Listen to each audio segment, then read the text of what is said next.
Je vais revenir sur l'histoire finalement de la fameuse Wi-Fi. Vous savez, généralement, nous les prophètes, quand nous parlons et que nous partageons une expérience, tout prophète, que ce soit dans la Bible ou que ce soit un contemporain que vous connaissez, les prophètes vivent beaucoup d'expériences. Et généralement, le bonheur d'une expérience, c'est aussi de le partager. Parce que la vraie joie, c'est la joie lorsqu'elle est partagée. Mais lorsque nous partageons les témoignages, honnêtement, les partageons à partir de notre monde. Et des fois, c'est dommage. Nous ne pensons pas à équilibrer les choses ou mieux expliquer, tout en sachant que même si je expliquais le contexte, quand les gens ne veulent pas croire, ils ne croiront pas. Mais pour tous ceux qui ont été offensés par mon manque du caractère complet de mon témoignage, en l'ayant fait en ligne, cela vous a choqué. Veuillez m'excuser et me pardonner. En même temps, je veux que le corps du Christ ne perde pas de vue que Dieu est un Dieu tout-puissant. Mais dans la parole de Dieu, plus d'une fois, Dieu est intervenu dans la vie de ses enfants ou de ses serviteurs en allant au-delà de la logique humaine. Très importante chose. Quand Dieu l'a fait, c'était toujours dans un contexte spécifique, pour répondre à un besoin spécifique. Et des fois, Dieu outrepassait le conventionnel pour répondre à un besoin d'un de ses enfants. Jésus-Christ, notre Seigneur, il devait entrer à Jérusalem. Vous le savez avec moi. Il a demandé qu'on lui prenne une ânesse qui ne lui appartenait pas.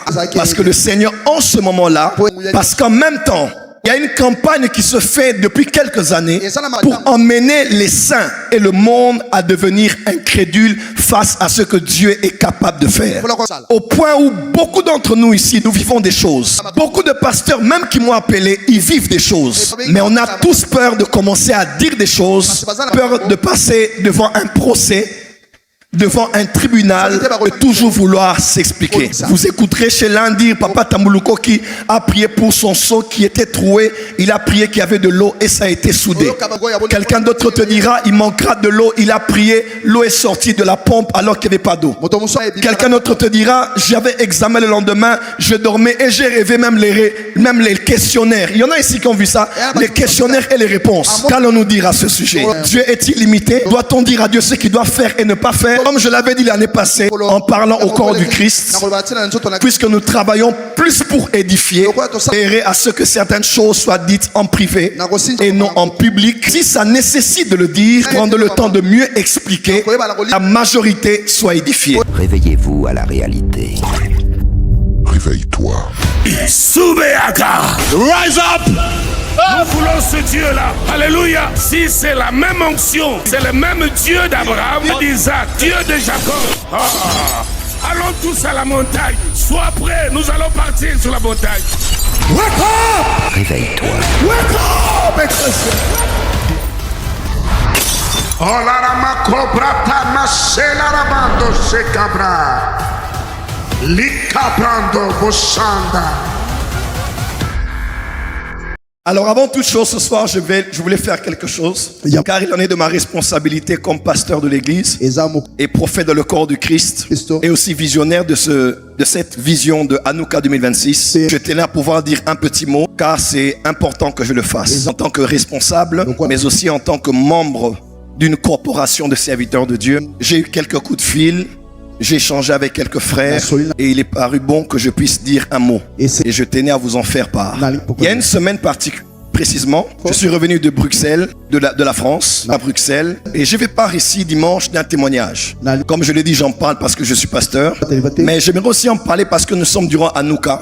Et il faut que nous puissions veiller à préserver ce que Dieu fait.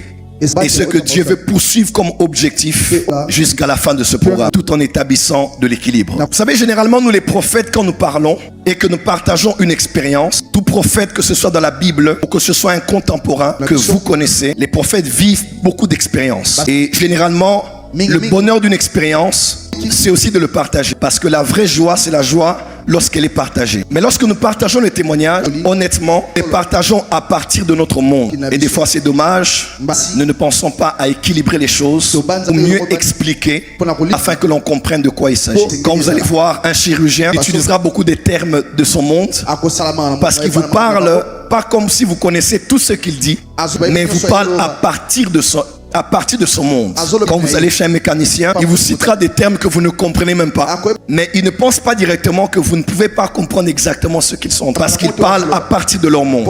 Et chaque fois que nous parlons, généralement c'est à partir de notre monde que nous parlons. Mais c'est dommage des fois sans tenir compte des gens qui nous écoutent. Si le témoignage que j'avais donné dimanche dernier était juste ici à l'église Port des Cieux, vous connaissez la maison, nous avons vu Dieu faire de grandes choses ici. Et ça allait passer tout à fait normal. Et puis que nous ne nous appartenons plus qu'à la porte des cieux, nous appartenons au corps du Christ. Et comme nous avons mis les choses en ligne, nous sommes obligés quelquefois, pas toujours, mais quelquefois, de dire un mot. Je vais revenir sur l'histoire finalement de la fameuse Wi-Fi, puisqu'il était important que j'en parle, surtout qu'on est à Hanouka. Il est surtout important, comme je l'ai dit, il était surtout important, certainement que je parle du contexte dans lequel la chose s'est passée. On allait peut-être un peu mieux comprendre, sans avoir l'obligation de faire croire à tout le monde ce qu'on a vécu. Mais dans la parole de Dieu, plus d'une fois, Dieu est intervenu dans la vie de ses enfants ou de ses serviteurs, en allant au-delà de la logique humaine. Très importante chose. Quand Dieu l'a fait, c'était toujours dans un contexte spécifique, avec pour répondre à un besoin spécifique. Et des fois, Dieu outrepassait le conventionnel pour répondre à un besoin d'un de ses enfants. Jésus-Christ, notre Seigneur, il devait entrer à Jérusalem. Vous le savez avec moi. Il a demandé qu'on lui prenne une ânesse qui ne lui appartenait pas. Parce que le Seigneur, en ce moment-là, il avait un besoin spécifique. Une taxe devait être payée. Normalement, on doit travailler pour avoir de l'argent. Mais Jésus a dit à Pierre de prendre son outil de pêche et d'aller pêcher. D'où venait cet argent? Pourquoi ne pas rendre à César ce qui était à César? Et Dieu l'a fait ainsi. Un jour, le prophète est allé dans une maison. Il a même demandé qu'on lui donne tout ce qu'il y avait comme substance pour lui faire une nourriture à lui, sans tenir compte de ce qui allait arriver à cette famille. Plus d'une fois dans la Bible, il y a avec le corbeau. Et plusieurs autres fois, on a vu Dieu intervenir spécialement pour répondre à un besoin particulier. Alors que s'est-il passé avec l'histoire de la Wi-Fi? Je venais de la France, je suis passé par la Belgique. Et ma SIM SFR ne fonctionne pas à Bruxelles.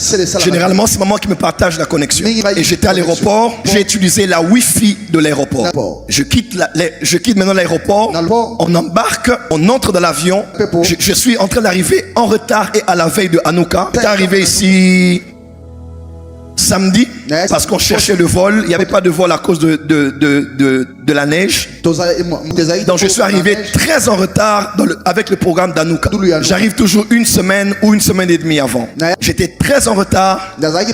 Beaucoup de choses à gérer au téléphone. J'entre dans l'avion. Connexion coupée. Il n'y a que Air France et Ethiopian qui ont la Wi-Fi. On paye des fois, mais Bruxelles Airlines n'en a pas. C'est ça? Bruxelles Airlines n'en a pas. J'arrive là, beaucoup de choses à gérer. Un besoin est pressant.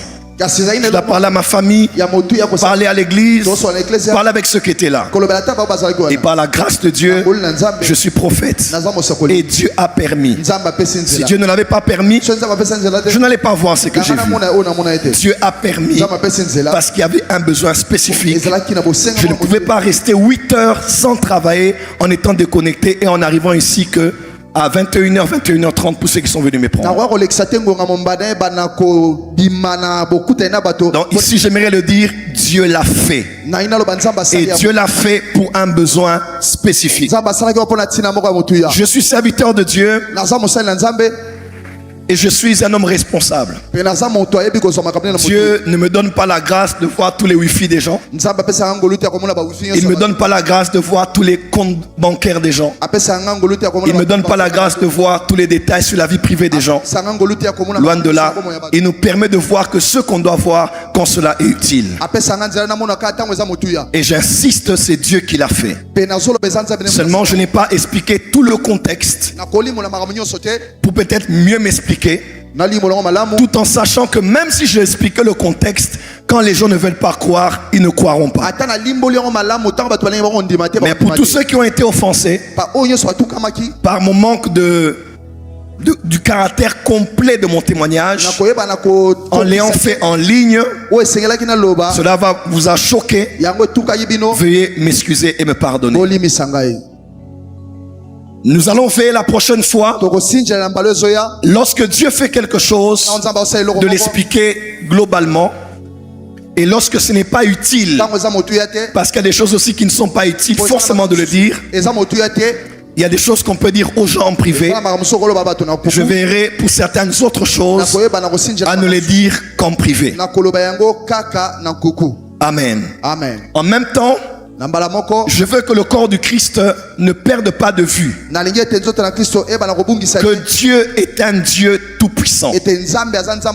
Parce qu'en même temps, il y a une campagne qui se fait depuis quelques années pour emmener les saints et le monde à devenir incrédules face à ce que Dieu est capable de faire. Au point où beaucoup d'entre nous ici, nous vivons des choses. Beaucoup de pasteurs, même qui m'ont appelé, ils vivent des choses.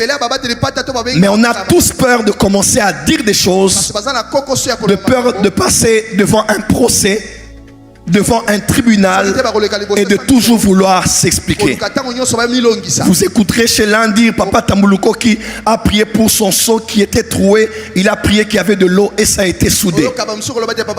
Quelqu'un d'autre te dira il manquera de l'eau, il a prié, l'eau est sortie de la pompe alors qu'il n'y avait pas d'eau. Quelqu'un d'autre te dira j'avais examen le lendemain, je dormais et j'ai rêvé même les questionnaires. Il y en a ici qui ont vu ça, les questionnaires et les réponses.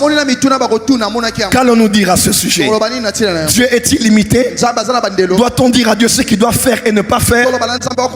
Dieu m'a appelé à un ministère de puissance. Et je ne peux ni renier mon Dieu, ni renier ce que je suis et ce que Dieu fait par moi.